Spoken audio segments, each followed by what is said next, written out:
Who really cares about the homeless? That's the question, isn't it? Who cares about the homeless?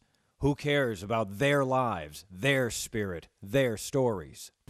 Most nights, it just doesn't seem worth the battle. Each night I lose a little more. Sleep seems to be the elusive butterfly. The other night I walked from Park Street to Arlington on the tunnel tracks. All the time thinking, so what if a train hits me? The dark must be better than this. You know that you're in the home stretch, so yes. So you gotta stick with it. You'll do it. Who cares about the homeless? Let's start with Christina, an outreach caseworker for Hearth. She works directly with people in various stages of homelessness. So this is really good that you have both of these. It's a little tricky with the other paperwork because once you get to the top of the list for housing, you're gonna need to have something that shows, like a birth certificate or a passport, and something that shows that you're legally here. Yeah. So something with birth date and something that shows that you're legally here. Right. So I'm gonna try and figure out how we can get that stuff. It's part of Christina's job, her vocation, to navigate the homeless through a morass of bureaucracy. You know, lost their apartment, they've lost all their money, you know, they're older, the disabled can't work anymore. To get through all that, to then get clean, to, you know, put all this work into changing who they are, it just seems like, you know, a next step or something that they really deserve is to have a place to live. You know, that's their own. It's not even like these apartments are amazing places, you know, it's, but it's somewhere to stay, somewhere to close a door, and to just, you know, have a place where you can sit down and sleep in. And stuff like that, I'm just tired, you know. I need my own space. Morris is one of Christina's clients. While she works to remove the word hopeless from the homeless, it's his job to keep filling out applications, no matter how frustrating, no matter how long it takes. And it takes a long time. When she announces to you one day that she found you a place to live, I'm going to be happy and say, thank you, Lord. Thank you, Lord. And I'm just definitely not going to forget that she got me the place. Keep it. Don't mess it up.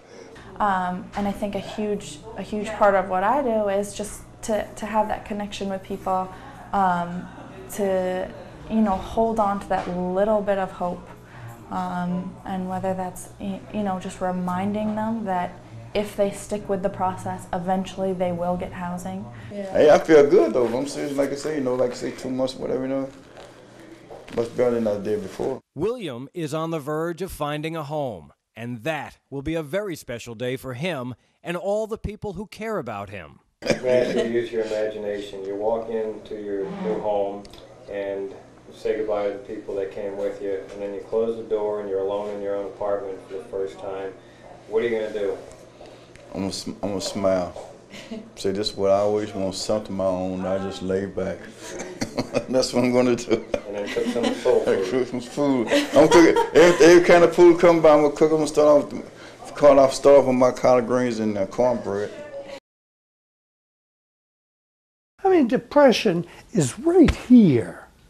It's always with you when you're homeless. I mean, you cry yourself to, literally, cry yourself to sleep at night when nobody's around. Our story comes back around to homeless Bob.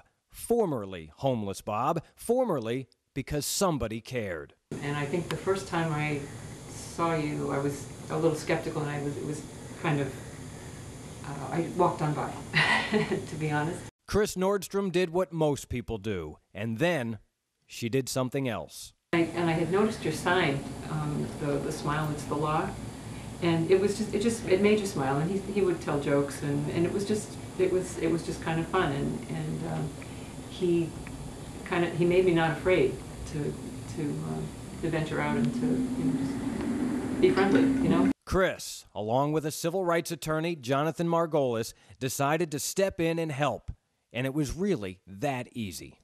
one morning, Mr. Margolis goes by and he says, Bob, I'm going to help you with your medicine this year.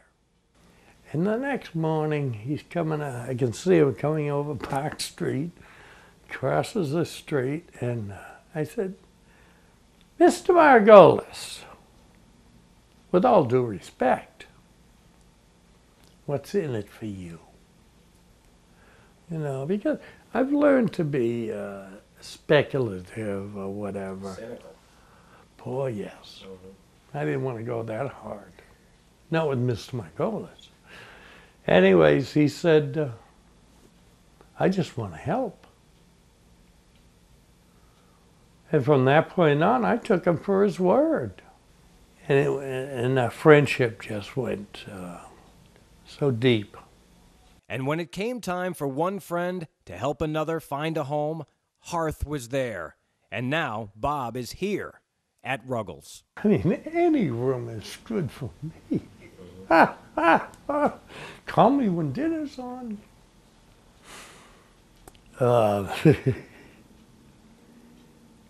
It's fantastic. These people have done something for the elderly homeless that I don't know how they could ever be. They can't get repaid from me. I just don't have anything yet. How do you say thank you? I mean, literally. Thank you, thank you, thank you, thank you. There's got to be more you can do. And so I invented these. So this says, notice to bearer, should I, homeless Bob, arrive at heaven's gate before you, you may cut in front of me. And notice to St. Pete, a.k.a. the gatekeeper, the bearer of this pass has excelled in treating the homeless with respect. Homeless Bob, homeless by fire. And so that's a free pass into heaven for having treated you well? Whichever way you want to work it.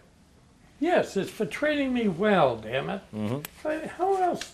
I don't know how else to say thank you. To the camera guy who's been digging and digging. Right. Thanks, Bob.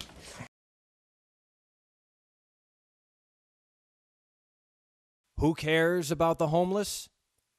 Maybe it's you.